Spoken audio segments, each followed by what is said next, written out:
channel, guys. I just went through a complete parts list of everything I need for this bike, and right here is 39 items in my cart, which I'm about to purchase. Also, right here in this list is all of the items that I sourced somewhere else besides OEM Honda. To help me be as efficient as possible, I laid out pretty much all the parts, broken or not broken, around the whole bike so I could look clearly at what I need to put the bike back together. I ended up removing the throttle side handle because of this damage right here. So the inside is actually cracked and the rubber is missing a few chunks, so I'm gonna order a new one of these, and it comes as an assembly, the plastic with the rubber. I definitely thought this handle was gonna be bent due to the impact, because on my Ducati over there, both the handles were messed up on this because they were aluminum and they bent super easy during the crash. The only damage is a little bit of scrape right on the end there. Unfortunately, the fairing kit I have planned for this bike will be a while, so that's gonna slow me down a little bit. I've still got plenty of things I can do on this Honda right here. So we'll catch you guys when we have new parts.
Finally, loads of parts have come in and we already started throwing a lot of them on the bike. The brake light, which you just saw in the back, is actually an integrated turn signal and brake light. I wanted to get rid of the tail on this bike, so I bought this unit which has the turn signals integrated in here. So whenever you flip the lever on the bike, left or right, it shoots LEDs left or right on this turn signal. I also installed this little box right here, which is the gyro sensor on the bike. And I just so happened to find this bad boy on this broken piece right here, and that sensor is 140 bucks used, so I definitely saved some money just saving my parts. Also installed this battery, and as you can tell, there is a tight squeeze for all these wires to fit around here, but everything's installed and the battery works flawlessly.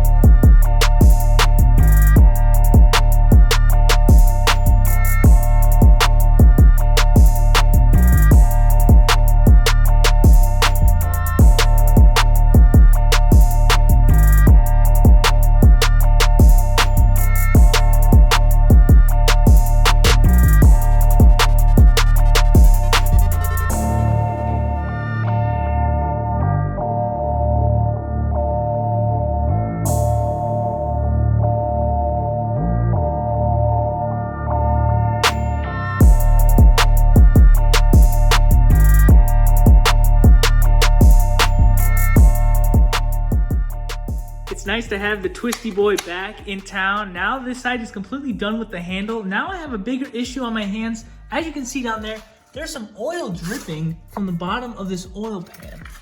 Right here, you can see a little droplet. Yeah, right there.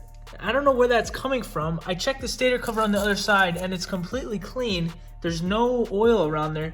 So I'm gonna end up firing up the bike and seeing if it continues to dribble out. The only other thing I can think of right now is when I accidentally didn't put on this boot correctly and a bunch of oil was leaking out, and maybe that's just leftover residue dripping down. But it's been quite a while since I did that, so I don't think that's the case. So let's diagnose this.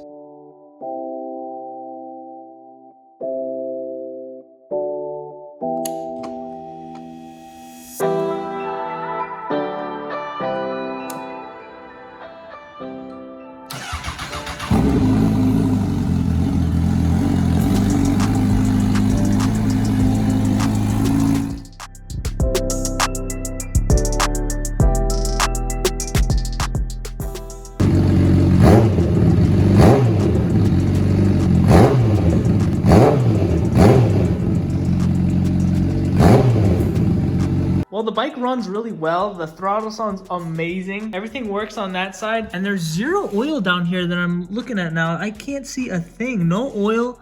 No, nothing. It's bone dry from when I wiped it off. I'm gonna have to take a little bit, come back, check this thing out, and see if there's any oil back here. Now let's move on to the rest of the bike. I've got a bunch of hardware right here that I'm gonna sort out, make sure everything goes where it's supposed to go, make sure I have everything, and start swapping over some of these broken plastic pieces.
From one of the very beginning videos, one of you guys actually recommended the SE Project exhaust for this bike. So without further ado, let's crank this up and see how it sounds.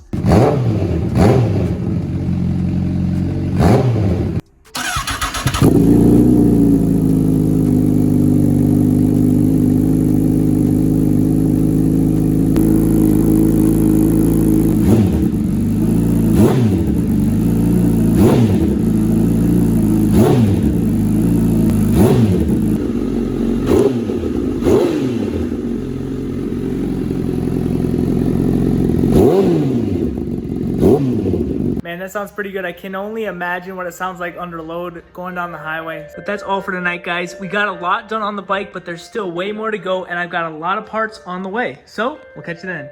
See ya.